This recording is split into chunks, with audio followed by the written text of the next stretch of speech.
সফল হবে এবং এই সাফল্যের মাধ্যমে তোমরা উদাহরণ সৃষ্টি করে দেশের প্রতিটি ছাত্রছাত্রী প্রতি তরুণকে তোমরা খেলাধুলায় গতি করবে, কারণ খেলাধুলা কিন্তু সুস্বাস্থ্য গঠন করার একটা মাধ্যম, এক্সারসাইজ হয়ে যায়, তাতে স্বাস্থ্য ভালো থাকে, মন ভালো থাকে এবং যা কিছু খারাপ মাদক, তারপরে ছিনতাই, রাহাজানি ইত্যাদি এই সমস্ত খারাপ প্রবৃত্তি থেকে, খারাপ কাজ থেকে দূরে রাখার একটা মাধ্যম খেলাধুলা।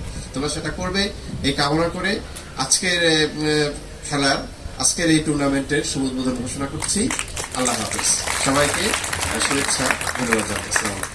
আজকের অনুষ্ঠানের সম্মানিত প্রধান অতিথি জনাব মোহাম্মদ হিরুজ্জামান এনডিসি, অতিরিক্ত সচিব যুব ও ক্রীড়া মন্ত্রণালয়, এবং সম্মানিত বিশেষ অতিথি জনাব মোহাম্মদ মুমিনুল হাসান, অধ্যক্ষ মোহাম্মদপুর শারীরিক শিক্ষা কলেজ, জনাব মোহাম্মদ মোস্তফা জামান, সম্মানিত পরিচালক যুগ্ম সচিব ক্রীড়া পরিদপ্তর,